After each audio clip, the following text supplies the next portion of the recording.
Excellencies, ladies and gentlemen, we welcome you to the special ASEAN-India Foreign Ministers meeting being co-chaired by our External Affairs Minister Dr. S. Jaishankar and His Excellency Dr. Vivian Balakrishnan, the Minister of Foreign Affairs of Singapore. We request our esteemed co-chairs to kindly begin the meeting. Thank you.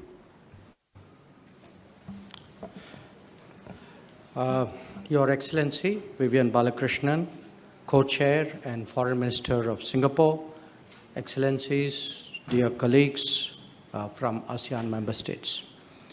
A very good morning to all of you. Welcome to Delhi and to this meeting. Let me start by conveying my sincere thanks to Foreign Minister Vivian Balakrishnan.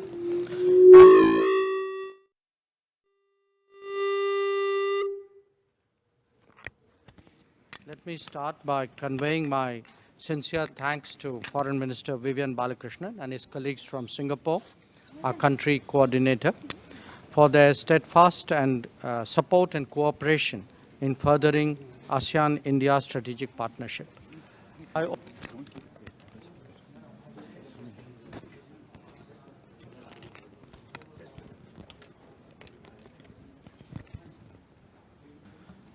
It is heartening that we are meeting in person for this first ASEAN-India Foreign Ministers meeting in New Delhi.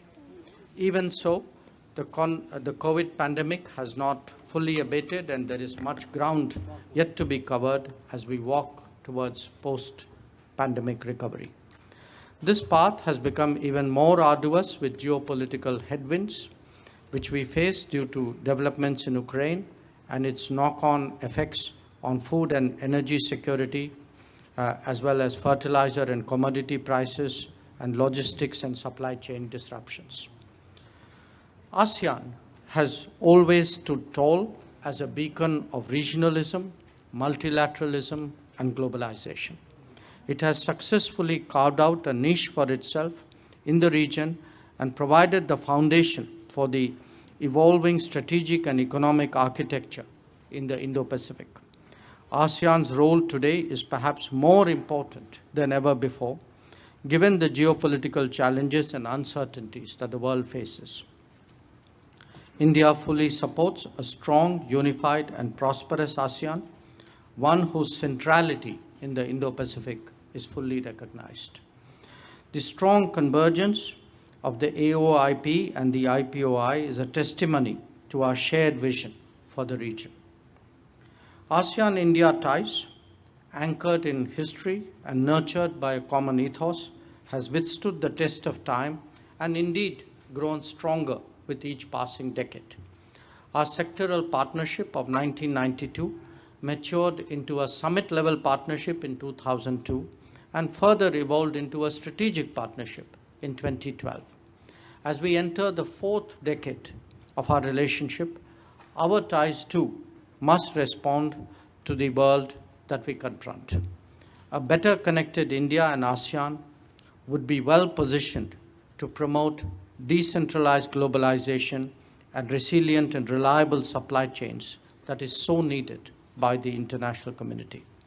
Excellencies, under the current global uncertainties, as we review our journey of the last 30 years and chart our path for the coming decades, it is important that we identify a new set of priorities while ensuring the early realization of our ongoing initiatives. I look forward very much to our discussions today on the whole gamut of our collaborative agenda.